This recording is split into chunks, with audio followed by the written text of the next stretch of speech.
So, and we didn't anyway. So I used his video, and I was just, good. Hey, my name is Sugira. Like, this is who I am. This is my highlight tape, right? So I was just sending a bunker to even college. I was thinking about, okay, is college an option? I was thinking because I'm like, America, they have more money. If I have a problem with my passport, because in Europe, if you don't have a European passport like the UK, or like let's say even you with a Greek passport, like your children, like let's say your son, maybe he's going to be a coach one day. Maybe he'll be a coach of the New York Knicks. Maybe he'll be a coach of a team in Greece. And Greece are good at basketball. So he could get a passport. Boom, and he can go to Greece easily. He's like, for me, like I would have died to be in like your son's shoes, for example, having that passport, right? Welcome to the Founder's Journey podcast, where we unravel the life stories of unique and successful entrepreneurs. We will take a deep dive into their highs and lows and over-the-top accomplishments. So get ready for the Founder's Journey podcast with your host, Jimmy Dulambakis. Hello, everyone. Today we have Sugira Rubasha on the Founder's Journey podcast. Welcome, Sugira. It's so nice to have you today. I'm super excited with today's interview. Thank you so much for having me on. Like, it's been a pleasure. Like, I know connecting from you through a mutual friend of ours, Shivam, who works in family office in Boston. And then, he was just really fortunate to, say, hey, like Jimmy's doing amazing things. I went on his podcast, like had such an amazing time on his podcast, and we talked so much. And I'm just glad that, we're able to figure it out while I'm in Nairobi, and you're in New Jersey, aren't you? Yeah. I'm in New York City / New Jersey, depending on the time and day. So tell me, where did you grow up? Where was the young Sugira from? So great question. So I grew up, so I was born in Nairobi, Kenya, which is where I am now. So this is where I was born. But then I moved to Sydney, Australia, when I was 3 years old. So like all I remember is Australia. Really, like all I really remember is Australia. So like that is quite a powerful memory coming to Australia. We got introduced by the church. Now there's a lot of Greek people in Australia, so that's very interesting. You also being Greek, but yeah, that's where I grew up most of my life. It's interesting.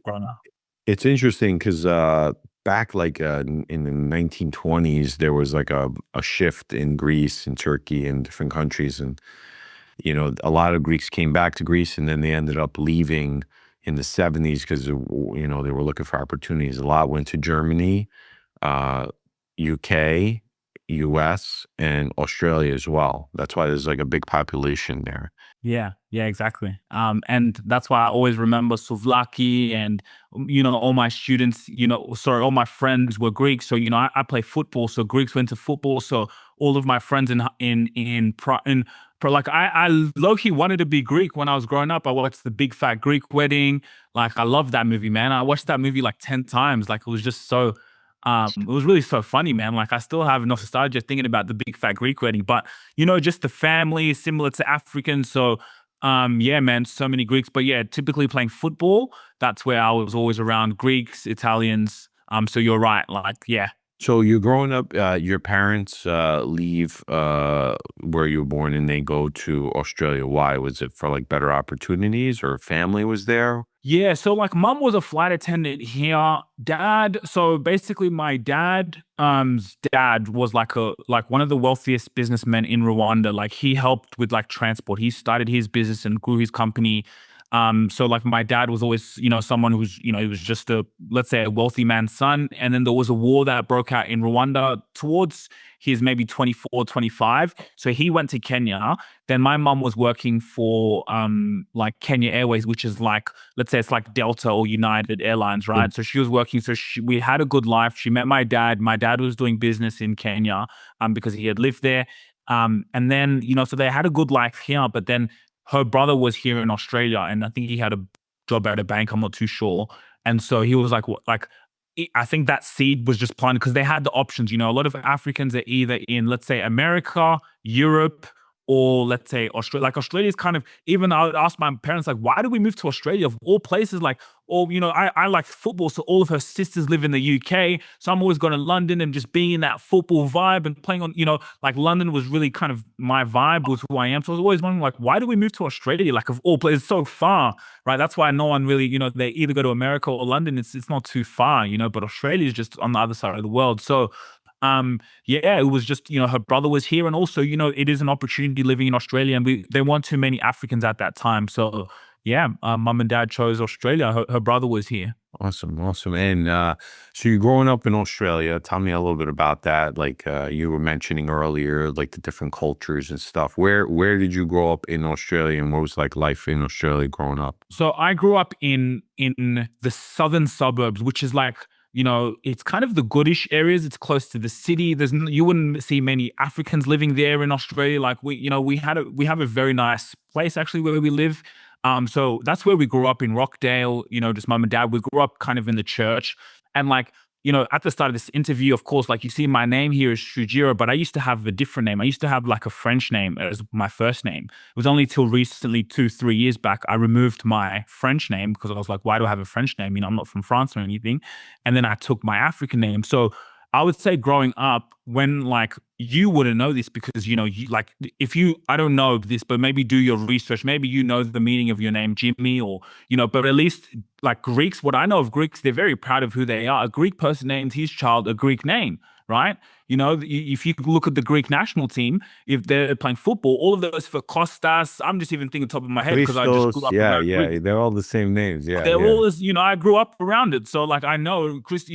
So they all have Greek names, and so the reason why I'm bringing that up is me not having my African name, or like it kind of makes you lack your identity. So like I told you, like I'm going in primary school and seeing my Greek friends and seeing how proud they are to be Greek. We're talking about like teenagers, they're proud to be Greek. Like they kind of make you like, man, like I was thinking like, man, I wish I could be Greek. If maybe I knew who I really was and had my identity, I'd be proud because they'd see so many things they love about me, Sujiro, right? Being from my culture and my background.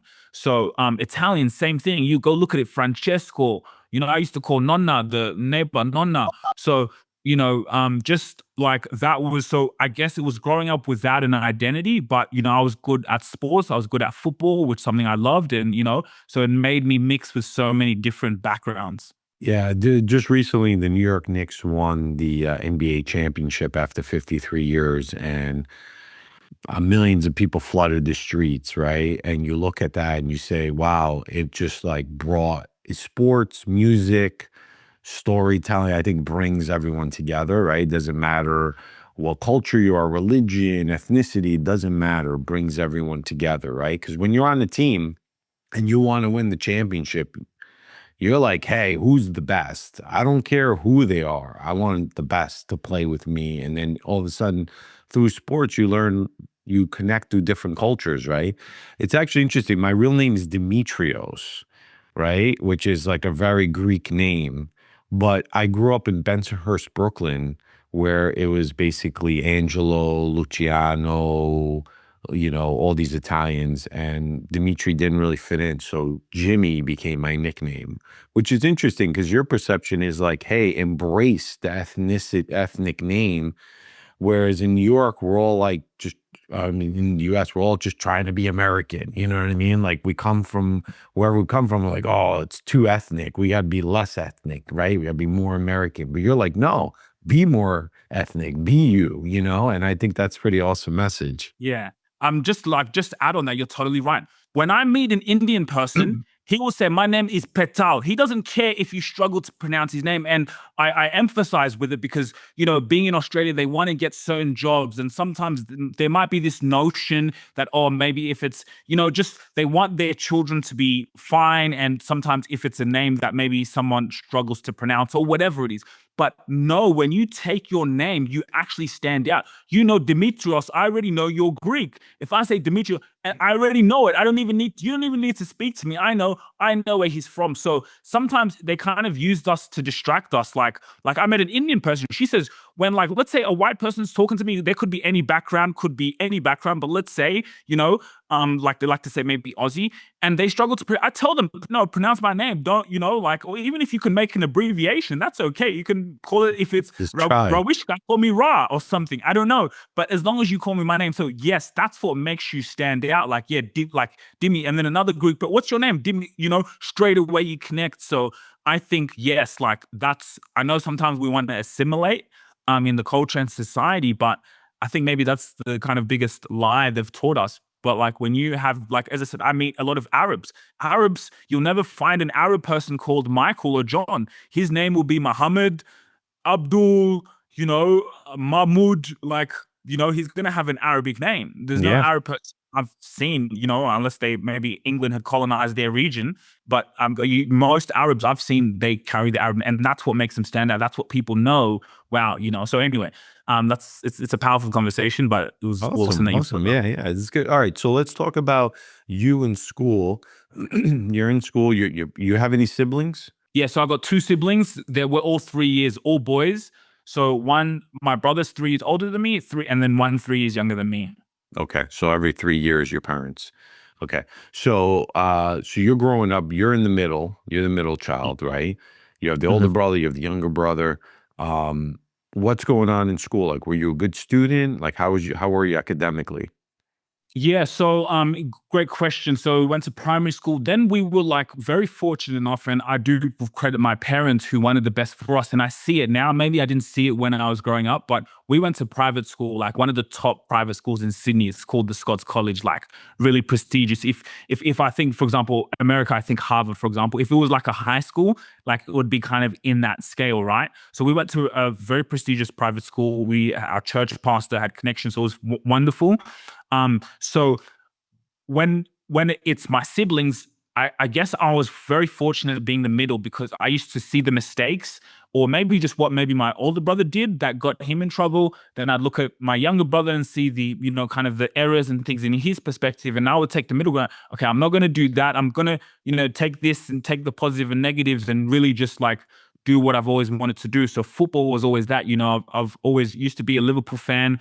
Like if you were to ask me who's Sugira's team, everyone would say Liverpool. So football was my thing, and being a professional footballer was everything. So that was in terms of my sports. So you asked me education-wise, going back to going to the private school, mixing with that talent of football education. I was like, I just wasn't really there as much. Like I was intelligent, and my mom really drilled it down into me in terms of speaking. That's why I speak very well. But like English was one of my favorite subjects. But if I didn't enjoy it, then I kind of would just be watching football highlights in school and selling coke at lunchtime and things like that, seeing how can I make money while I was in school.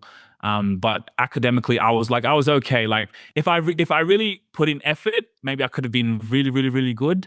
um when I realized, like, wait a minute, what am I doing all this for? And then, but anyway, that's the conversation for a different day. But yeah, so I was okay. So, did your parents speak their native language in the house? Good question. So my mom would speak Swahili, which is the native language here in Kenya, and then I would reply back in English because I'm learning English. I'm 3 years old. I'm learning it. And my dad, Yeah. his language is Kinyarwanda. He never really spoke it. It's like their mom's always the loud one. She always speaks like Swahili, the Kenyan language. The kid, so we would reply back in English. So it's crazy. Like I'm 30 years old now. I come back home in Kenya. Like I'm getting better. I'm learning more, but it's like I understand everything, but like it's a bit frustrating sometimes not to be able to speak it like fluently, right? Like Mm. someone who, like my mum, for example. So like when you ask that question, it's like, man, like I wish we did. Kind of talking back to what but we were young, we were learning English, but I wish our parents drilled into us to speak it. So yeah, that's how that Awesome, relationship. awesome. Okay. And so you're playing soccer. When did you start playing soccer in Australia? How old were you? As soon as I can remember, I remember one time dad taking us to tennis because when he was growing up, being very wealthy, tennis was a very wealthy person's sport. So he was thinking, okay, like, what am I going to take my kids to? Let me take them to tennis. So I remember like really early doors playing tennis. And then it was kind of like boring. I was like, bro, this isn't it. And then I don't know, football was just, my grandfather was like a big footballer here in Kenya. He played for the national team, coached in Germany. So he was a big deal. And we always used to hear stories about him. So football, we just fell in love. So ever since I remember being like 6 years old playing for San Susi, which is like where again a lot of the Greeks are. It's like a very Greek neighborhood. I would say very nice. I actually have clients still now from Greek. I like them. But yeah, so I played football since I was like 5, 6, and then yeah. So as soon as I can really remember. What hooked you to football? It's hard for me to say football because in America, football is a different sport. But and truly, soccer owns the title of football, right? But football, what was it? Your grandfather and the stories you heard about him that hooked you? Or was it being on the pitch and just smelling the grass and the movement? Like, what clicked for you when you I saw don't know. It's like a drug. I don't know. I didn't even know how to answer that question because I think, and that's where, DNA really plays a role. Like when I look back now and like, that dream of, not being where I always knew I was going to be, I never like to count it out, but, like I was dreamed of, for example, playing at this World Cup, so it's a little bit like, I'm like, so what drew me, I think about it now. I'm like, man, that could be like DNA. Sometimes it really could just be from that grandfather who, like, I was like, if you know Sugira or you Google me, like, I was really like, I was good and out, really like into it. The training, that discipline. Always these stories I would hear. Your grandfather was like this, like. I went and played in Germany. My grandfather played, like I can speak German because I used to live in Germany, but my grandfather went and coached there. He could speak German. So that's why I think DNA in children is crazy. And then my grandfather on Rwanda's side was an entrepreneur, which is later. But yes, talking about football. So where do I got it? That love was just, just there. And yeah, when I do think, who knows, like maybe now our kids, our nephew, one of them is going to be a footballer playing in the Premier League, playing at the highest level. Like maybe that's just how DNA works. But yeah. That's interesting. Yeah, I was actually having this conversation about like my love is basketball. My father played soccer for like a minor league team in Greece, and he got the opportunity to go and try out for the major league in the 70s. But my dad was young. He was whatever, 17, 18 years old. I guess he thought he already got it. He already was accepted, which he wasn't. He went out and he's drinking and he's smoking cigarettes, and his coach finds him and he's like, "What are you doing? You got a huge tryout tomorrow." And my dad was like, "I don't know, like, whatever." And probably my grandparents didn't were very strict with him. And he ended up losing the opportunity to try out for the national team. And then he gets married, comes to America, and plays for like a small league here in New York. And I remember just being there every Sunday, games, whistles, the refs, the grass. Like I was there, like from 2 years old, I was in soccer games every weekend while my dad played. Then my dad got swiped and tore his knee, so he had to have surgery. And then he kind of played a little bit, but then he coached. Anyway, the point is, while I'm watching this, I love soccer. I mean, I love football, and it has a special place in my heart. But I remember one day watching, there was like these basketball courts to the side, and this is the 90s. This is during Michael Jordan, New York Knicks, the Houston Rockets, like where it was very physical. And just something kept pulling me towards basketball. And I remember having the conversation with my dad. And my dad was like, "All right, I'm going to sign you up to soccer." I was like, "Dad, you mind if I just try out basketball?" Basketball? He's like, "What are you going to do basketball for?" And at this point, I was probably like 12 years old. So imagine basketball, like, football, all these sports, like you start playing 5, 6 years old. By the time you're 12, your skill level is like out of this world. I'm starting basketball at 12. Okay. And I don't know what it was, but I was in high school, and whenever it rained, we had this small little basketball courts inside the school Mhm. in like the main hallway. There would just somebody put 2 basketball hoops and people would play, and all the people would be lined up around because it was raining. You had to stay inside, and they're cheering them on, and people are pushing and they're physical. And something drew me there. That's why I was asking you. I remember the moments that I fell in love with basketball and drew me towards it, and I obsessed over it. And at the time, I remember I didn't even have basketball sneakers. I had to like go clean a yard or find some like somebody that needed something done. They gave me like $50, and I went and bought my first pair of sneakers because my parents didn't have money. So anyway, back to you of football. So tell me what you learned from football. You know what I mean? Like as you developed, what did you learn about football, and what did it teach you? Mhm. Can I ask you a quick question? Yeah. So how old are your children? They're 4 and 7. Boys, girls? The youngest is a girl, and the oldest is a boy. Okay. How old? Oh, you said how old again? 4 and 7. And do they play basketball? So my 7-year-old, I coached last year for basketball, and he wanted nothing to do with it. So I stopped completely. The last probably the last 2 months, all of a sudden I'm seeing him dribbling, shooting the ball, and I'm not pushing. I'm observing, and I'm guiding, you know? Oh, dribble the Mhm. ball like this. This is how you shoot. Oh, let me raise the hoop a little bit. Like we're dabbling now because I don't want to put too much pressure where it turns him off. And I want him to want to play, right? Because you wanted to play football, right? That's the difference. Your dad wanted you to play tennis, right?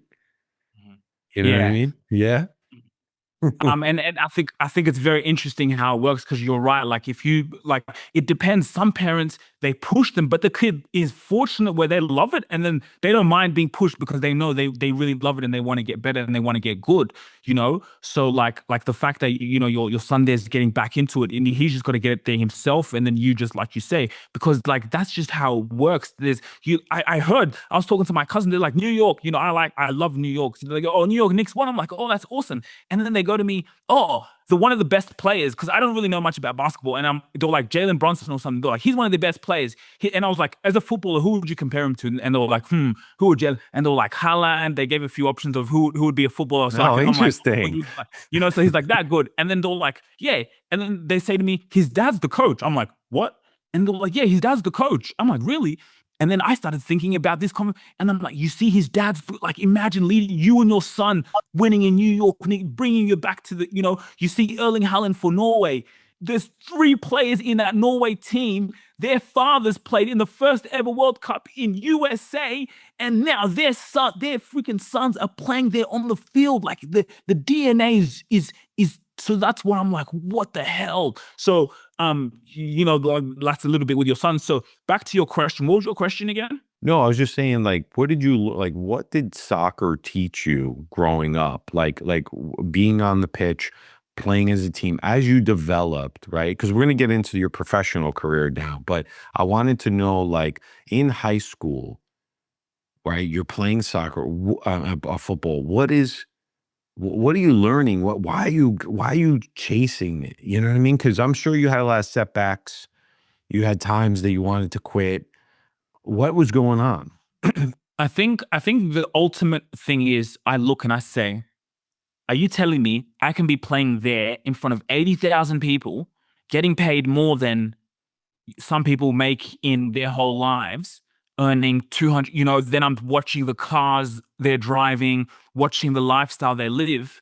Oh my goodness. And I love this. And if there's a way that I can break this lottery, I can be up there with those guys. Come on, man. And someone who loves it as much. So you're telling me the end of my reward is that on that TV, when my parents there in the stadium watching me crying, me scoring a winning goal in the last minute, winning a trophy, endorsements, having, being able to change the life of generations through doing what I love, waking up, going to training, finishing at 11 a.m. during the day, have the pick of the woman, anyone that you want, like as a kid, come on, from your teenage years, who doesn't want that?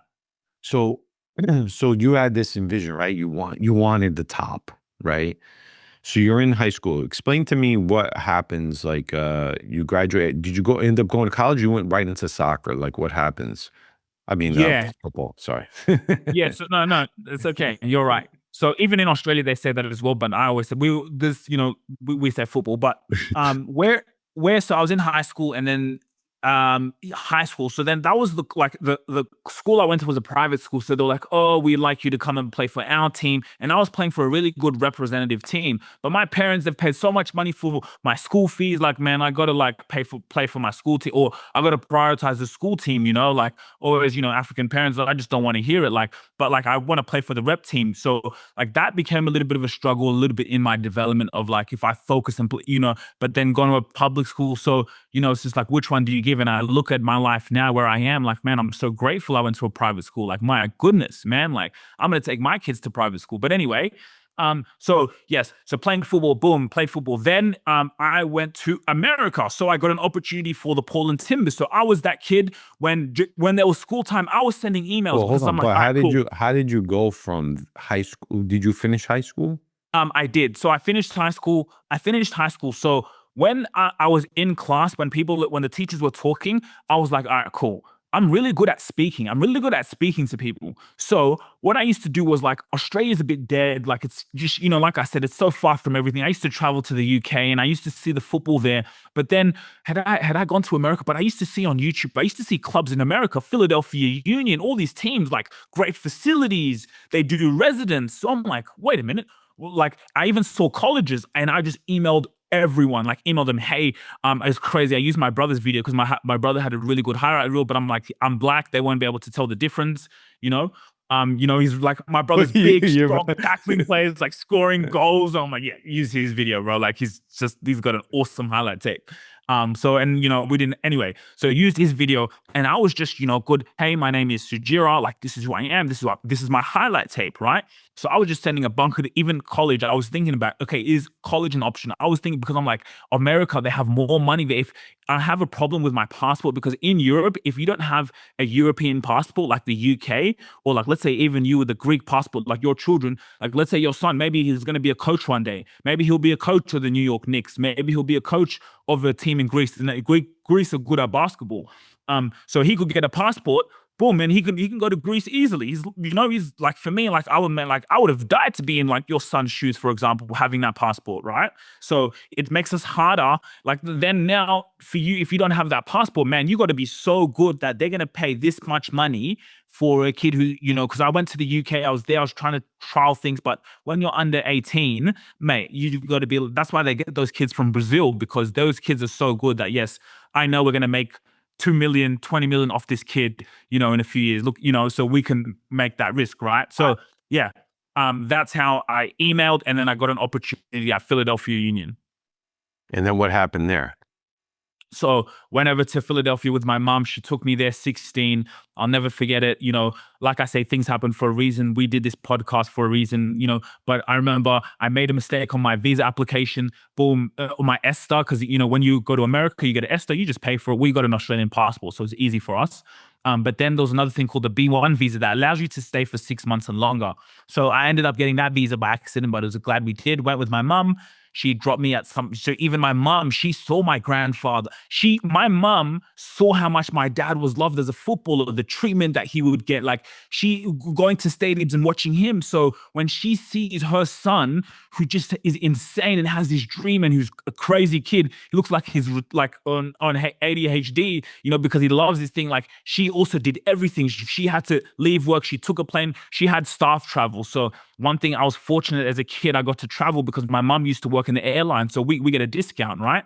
So, she would make because she would even fight with her family and friends. Just, she'd chuck her sins into go stay with this auntie here. And maybe I wouldn't know. I'm a kid. I don't know what we're going through. But anyway, so I get to Philadelphia, trial with the team. I didn't make it, again, I just wanted to make it so bad. But like, I've got to be good, man. Even though I can't play in America, but I still got to be good. I got to show there that I'm better than those boys there in Philadelphia, that I can play. And I didn't do that. I didn't do that at the trial in the time I needed. So had some things. And then I made a team, fast forward, called San Jose Earthquakes in San Jose. So I'm 17 years old, finished high school. Everyone was shocked because the facilities in America are amazing. So, I didn't go to Europe like the kind of traditional route. I went to America, which still had great money, and you make the MLS, you're still doing what you love. And then you can go to Europe and things like that, right? So that was my vision.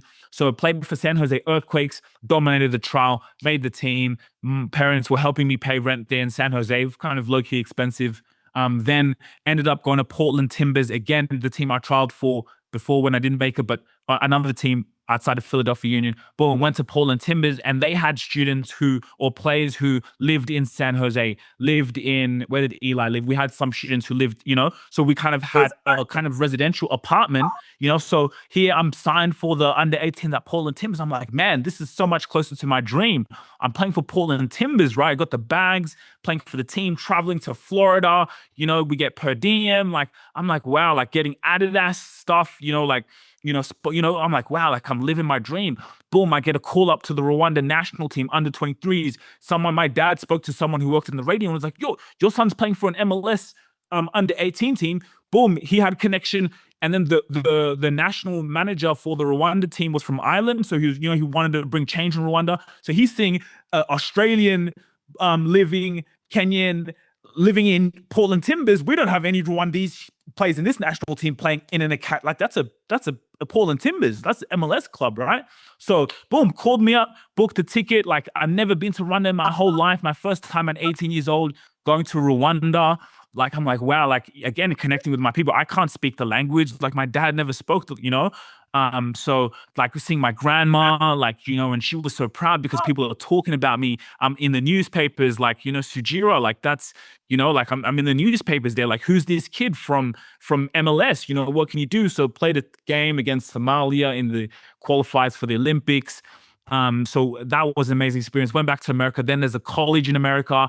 And I thought, I don't want to go study for 4 years. In Europe, those kids are playing every single day for those 4 years, and you're telling me to go study. And so I got offers to go play in a college. It was my education, my results in school weren't good. So because I kind of left my exams because I knew what I wanted to do. So my school results weren't good. So I needed to go to a junior college, play junior college, kill it, which I could because it was easy, and then go to a D1 college, and then D1 go to the MLS. Like that could be the route for me at that time, because Portland Timbers, people were going to UC Berkeley, people were going to all different, universities at Timbers because they're playing for Timbers and they got decent education. Yeah, they're okay. Boom. And their parents are happy they're at a college. So that led me going to Germany, playing football, and then going in that journey of playing in Germany, played in Kenya, played around Europe to where I am now.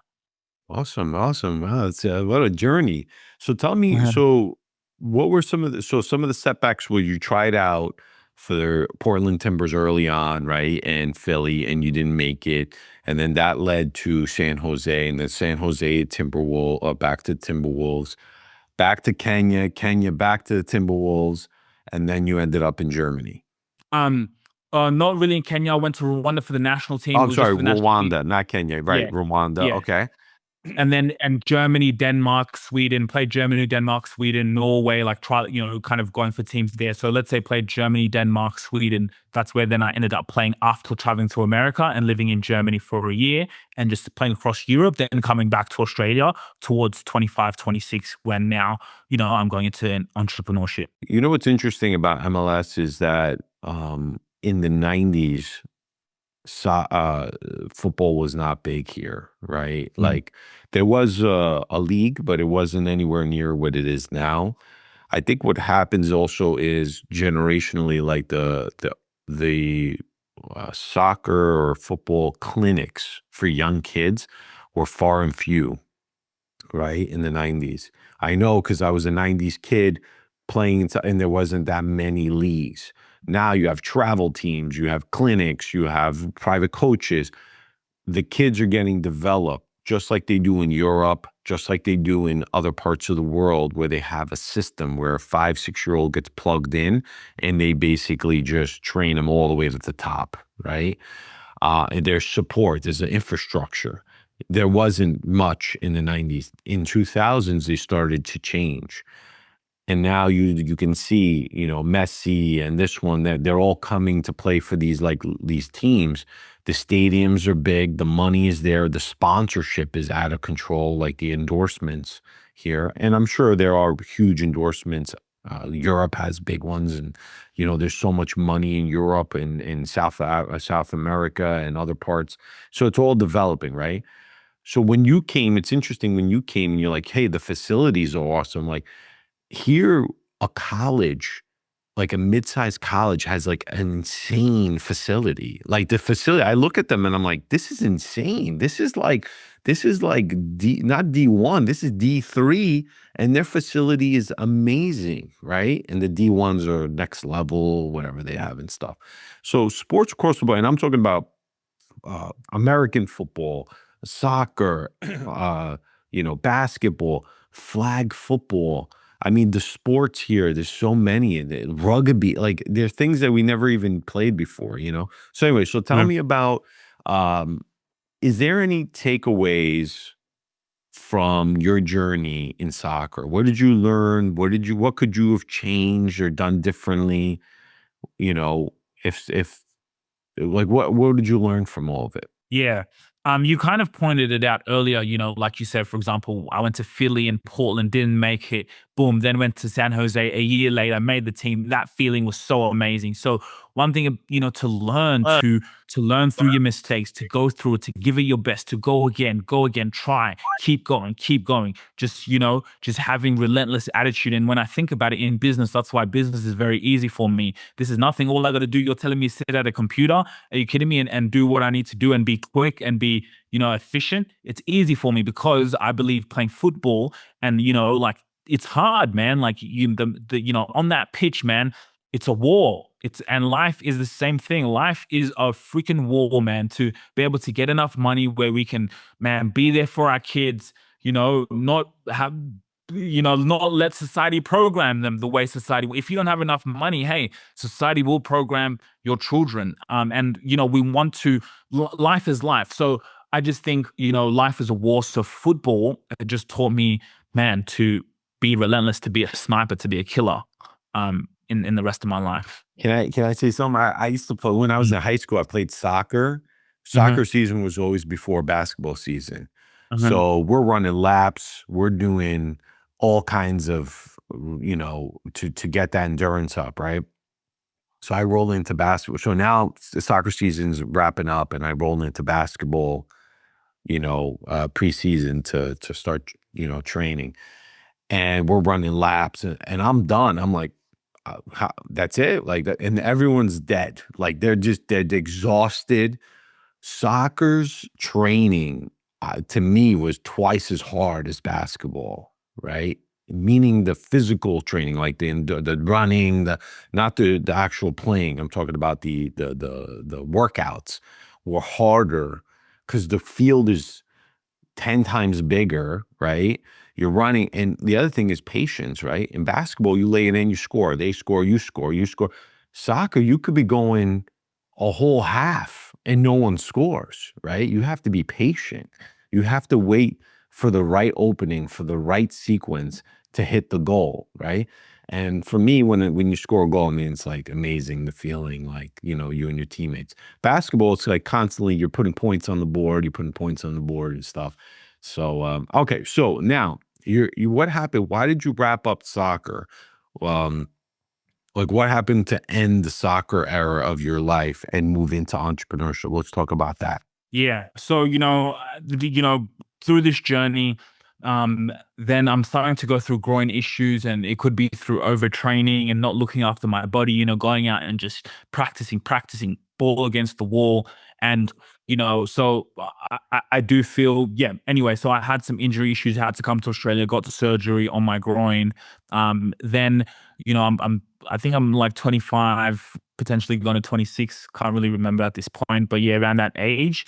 And then, just, yeah, I guess the injuries is something that's holding me back a little bit. And at the same time, it's like, man, when you're a man and you don't have money, it's hard. And so if I'm not playing, at that highest level, and like I'm gonna make it, like I'm still good. I don't believe, my time 20, I'm still young, I'm good. 20, I'm getting older. I think even 27, it's okay. Like I'm not worried about that. I can, even at 30, I can make it, for example. But then when those injuries kind of keep stalling, then I'm thinking, listen, I need to make money. So I got to choose. I could still continue play football, go play maybe non-league level, get 1,200 a week, get good money. 1,200 a week's good. $1,000 a week. That's in Australia. You can, still play at a good level, still aim for Australian, A League, staying there. Again, even my goal is I'm thinking Champions League. I'm thinking at the highest level. Everything I do, I got to think big. So then looking at that, saying, okay, I need to make money, because even then, okay, let's say I go start earning $1,000 a week, 4 grand a month, I'm good, I'm playing football, but and then what?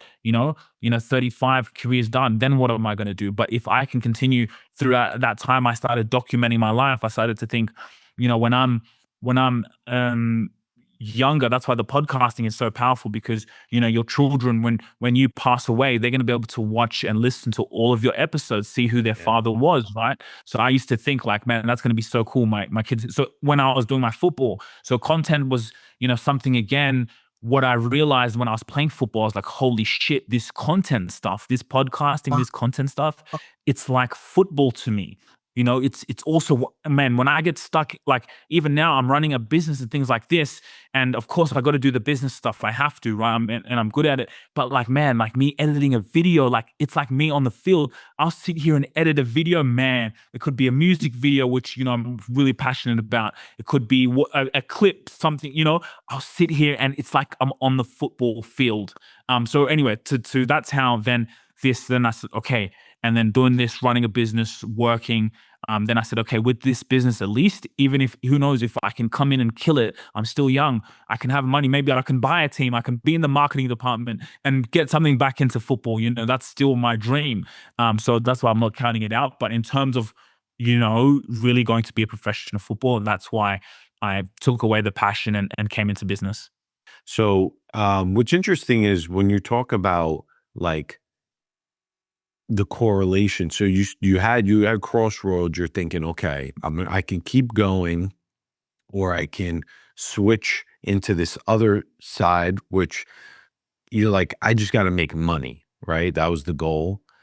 And what you have found is your creativity on the field is probably being matched through entrepreneurship, which is interesting because before my career, I used to do events and I loved doing events. It was like my creativeness to it. And then I stopped doing events because of COVID. And then here I am, I'm like yearning for like something that's like creative. And then I got into the podcasting, and I feel like when I'm doing this interview, like this is not work for me. I love this, right? I'm so curious about your life and all the things. And the reason I do this is because maybe this podcast, this episode, someone's going to hear it that's a football player or somebody that's entrepreneurial and be like, man, he did that. He was able to get through this because X, Y, Z. Well, maybe let me apply that to my life, right? Let me see if that can help me, right? And hoping that you will inspire many more, people like you, people that have been in your positions, right? Have had similar journeys, right? Heck, maybe even a kid that grew up in your neighborhood that watches this episode and goes, wow, he's from here. Like I could do it. You know what I mean? So yeah, so that's, I don't know. I think that's powerful. Yeah. So the best thing about this journey, like you're seeing in terms of your creativity, you're going to get it. If you do this for 10 years, and you stay consistent at it, it's going to lead you. Imagine going to Monaco. Imagine getting paid $200,000. Imagine you're getting paid $800,000 doing this year. You're going to Brazil. You're into it. Your love for basketball through this podcast. You can deep dive in, get into the New York Knicks. You can that's where it can take you. Can open doors. Relate. Who knows? A few years from now, I'll call you. Hey man, I'm in Greece. Let's do a podcast. And your thing is going to grow. So yes, like we're in the best space you could ever be in right now. Like we're in media. Like people are watching the World Cup. I know it's a little bit hard for me, like I stopped watching football completely because it's just like, I got to be the main character. So exactly what you said, my creativity, it went into this, the editing. And so, when I do a video and my YouTube, boom, I'm consistent because it's like exactly that spark that when I was a footballer, I was a creative player, step overs, really, silky, type, swag. So like it's same thing with my editing, have that style. And people say to me, man, Sugira, your videos are awesome. So yes, get locked into that creativity to really like build this empire. So yes, just speaking on like you doing this, you're going to find yourself, like, if you just stay consistent, because the hardest thing is staying consistent, Yep. people get discouraged and all that thing. But if you just stay consistent and not care what anyone thinks, interviewing who you want to interview, you're learning from it too. Like, so many podcast interviews with my own father, like, I'm learning, like, holy shit, like, even when he dies, I'm gonna show his grandchildren, like, my father's like hella funny, like, or even just CEOs, me talking to CEOs, like, from all walks of life, the biggest CEOs, seeing their mindset and saying, wow, okay, this is why successful people are like this. So you get to learn, like, it becomes a whole, I mean, yeah, we have the really greatest thing. So like you said, it doesn't feel like we're talking to awesome people, learning. And even just, I realized it, and I tell people, podcasting is powerful. Any random person on the street should have a podcast. You'll be so surprised. Look, you had Shivam on, someone you connected through high school so many years ago. Now you're talking to me. How the hell did you get here? But that's the industry we're in. So Well, you're killing it. it's the will to do, right? Like, I mean, if you have that will to try, right? This podcast took me 3 years to launch because I was, had imposter syndrome. I was, this podcast is going to suck and it's going to be terrible. No one's going to listen to it. And then my wife's like, just do one. And I couldn't do one because I'm kind of like you. I'm like, no, it's got to be big. It's got to be the top. And and what is the top doing? And I got to do that. And I kept buying, like, this microphone. No, it's not good. I return, I get another microphone. This lighting is not. And I was like, all right, man, this is a little too much. Like, just do one, So I ended up pulling back and just saying, like, to the universe, hey, if it's meant to be, then it will be, right? And I remember, like, finding a podcast editor. I just put it out to the world, and I found somebody, and he's editing my podcast now, and it became effortless. Like, once I just let go of the control and just let it be, it just started moving quick, like, really fast. And I at the beginning, it was hard to have, to get, guests, as when you're nobody, I'm calling friends or successful entrepreneurs. Oh, I'm busy. I don't know. I'm like, dude, like, you told me if you start this podcast, you're in. Like, where are you? Oh, yeah, like, it just, it's funny because some people, they talk and then they don't show up when you need them. But yeah, it's been pretty awesome. Okay, so you transition into business. Explain. Let's talk about that part. This part of your life, right?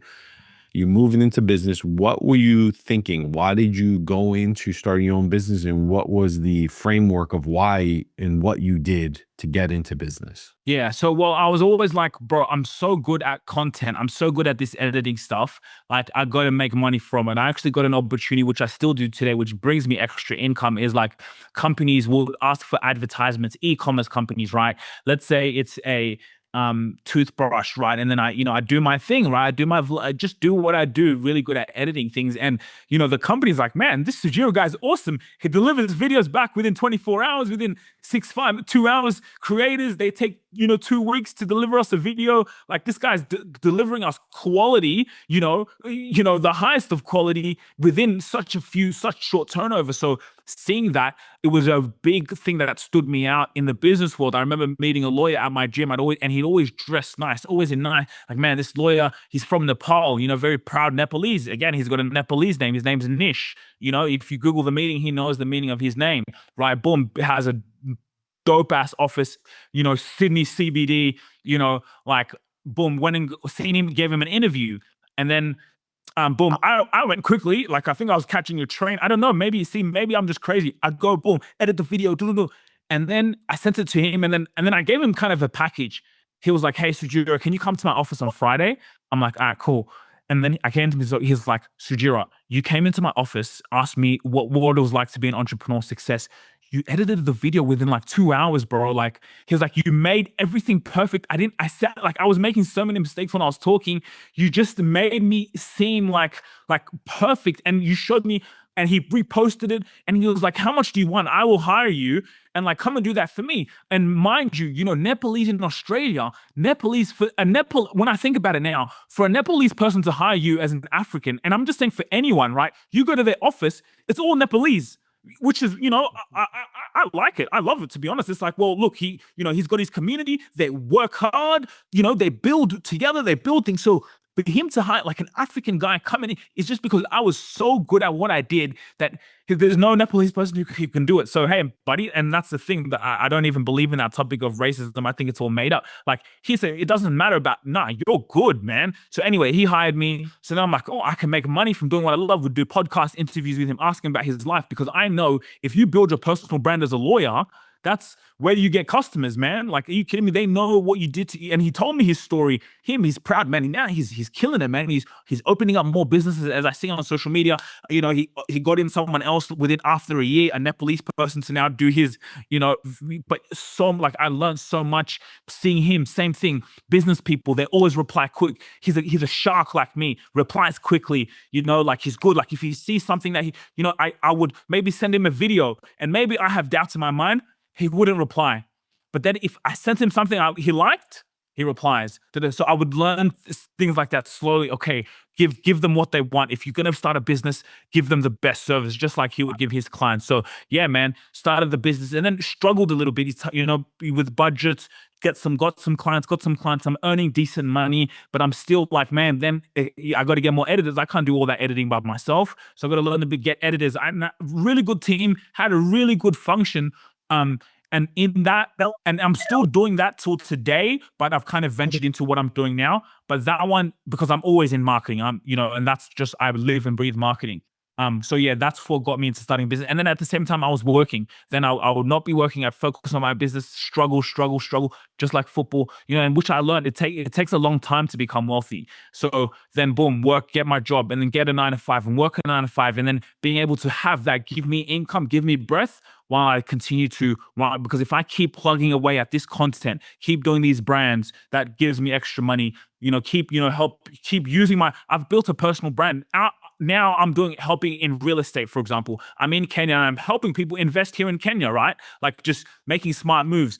Because I've built such a personal brand, people trust me. They can go and Google who Sugira Rubasha is. They can see my life. They can listen to this podcast I'm talking about now. He's just like me. He thinks like me, and so my vision again is to continue to grow my business in what I'm doing. But that's how I got started, and that's where I am now, running my business as I work. Tell me about Kenya and like opportunities and how things have changed there. Like, let's say someone wanted to invest in Kenya, what would be the opportunities to invest in?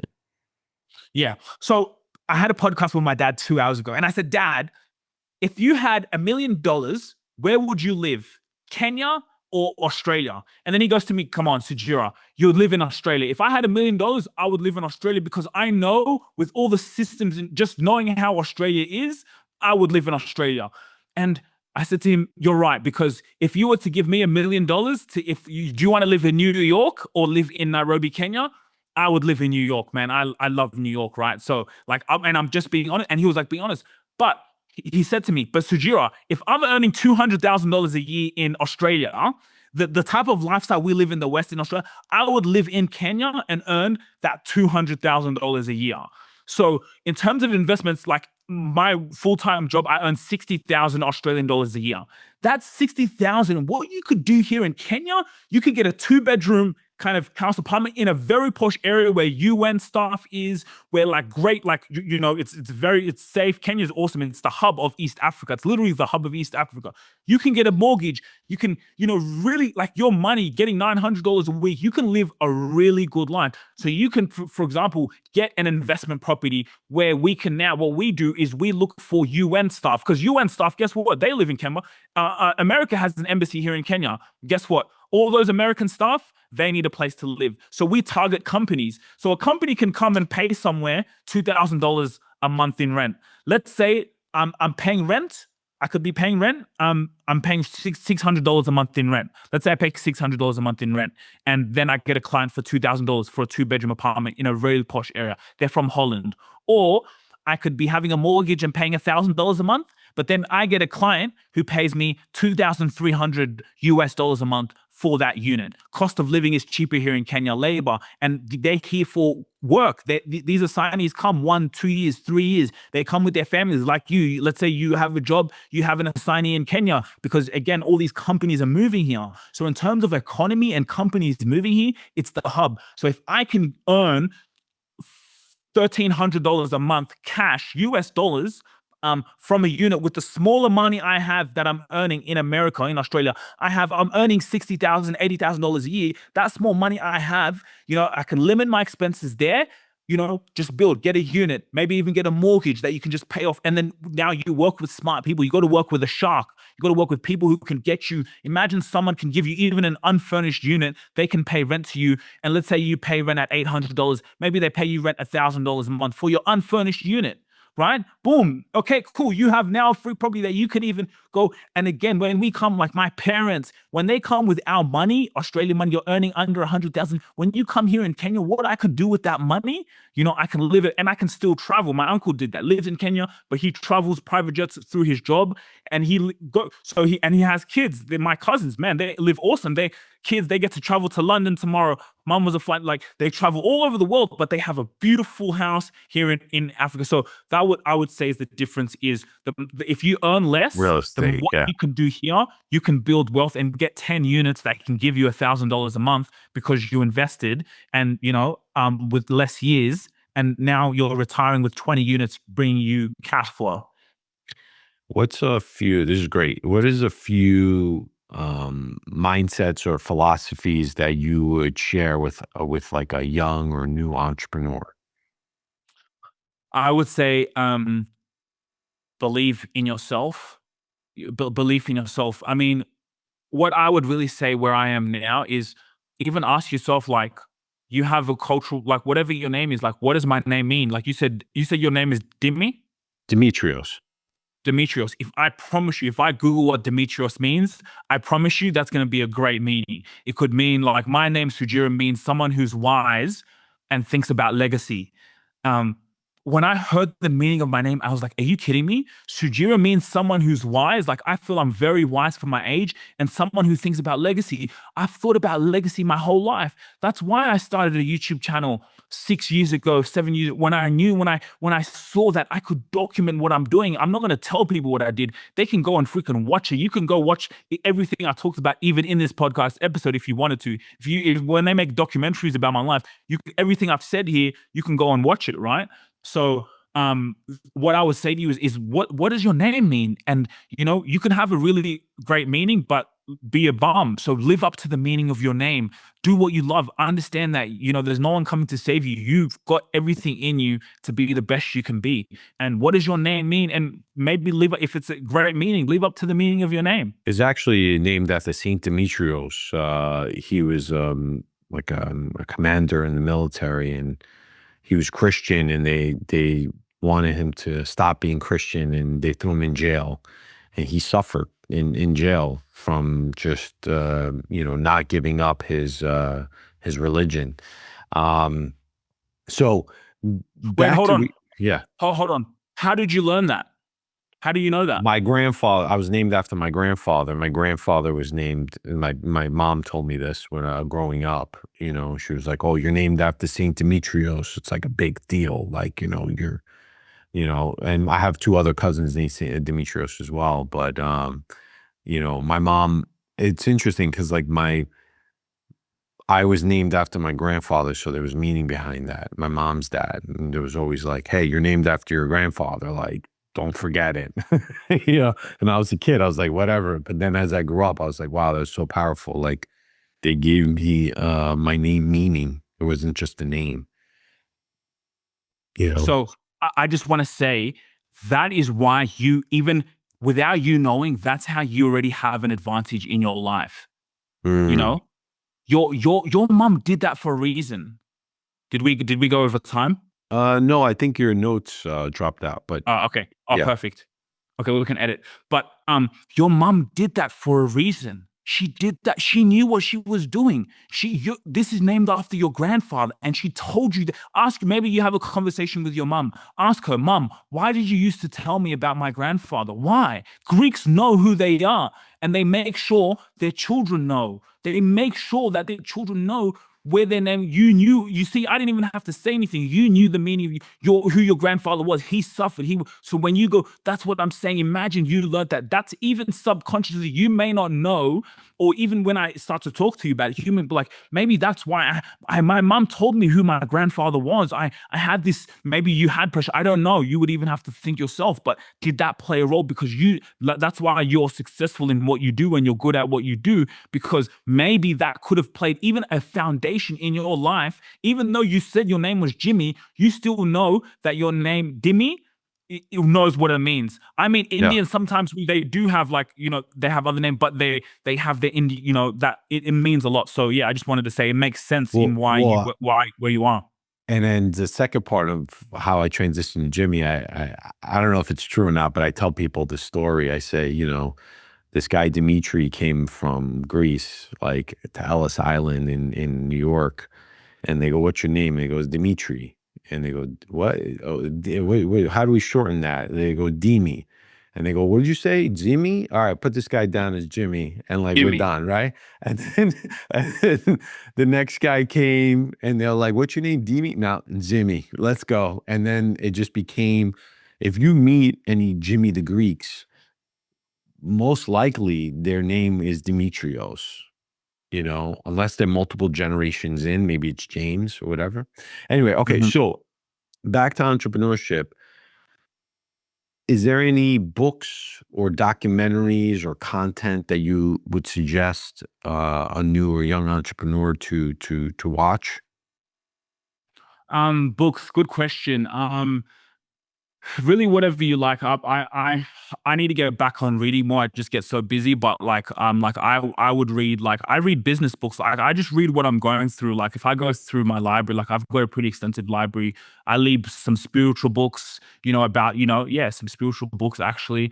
I read some books about like the Diary of a CEO by Stephen Bartlett. Hmm. So yeah, there's quite a long list. It just really depends on what you like, because sometimes you can read a book about what you're passionate about. Some people, they could read an autobiography of a great footballer, but things about that footballer could teach them about the real estate world or about the stock market. So yeah. Awesome, awesome. All right, Sugira, thank you so much. It's been awesome. I really appreciated you being on the podcast. I hope it was a great time for you as well as it was for me. Yeah, definitely. And I'm just gonna, if it's okay, I have some clients, they're Greek. Like I think they'd love to like know who you are. Like I like connect, Yeah. I just thought about it. So the mom's name is Maria. So think like we're talking about family stuff. So I'm doing my content stuff. The mom's name's Maria. She's a matchmaker. So they own a really luxurious company in Australia. They're doing very well. Big company, being on national television. She owns a Greek matchmaking company, which I never knew was a business, helping people who are like me and like you, who are really focused on their life. I don't have time to go around messing with other girls. Like I'm really so busy. Like I got to give my energy to one woman. Like I really am. Like I know, like I'm a man, but like I really like to have someone who can walk beside me and understand my sacrifice and my hustle. Like that's very important. I learned that. I've always learned that. So, being able to have that. So anyway, they help professionals find love, basically. So the mom's name's Maria, the daughter's name's Dimitri, and the other daughter's name's Athena. So I'll connect you with them. Just as yeah, nice Greek, Awesome. that like I go like just having them as a client and them being Greek, it gives me that feeling of when I was a child. I always had Greek, always had Greeks were like my family. And it's interesting how the naming with the grandfather you mentioned, because it's the same for us, like they name after the grandfather. So anyway, yeah, it was really cool. Good to know Awesome. that. This has been great. Thank you so much. And I really appreciate you telling your story and learning about your journey through this whole time. No worries. No worries at all. Thank you for having me.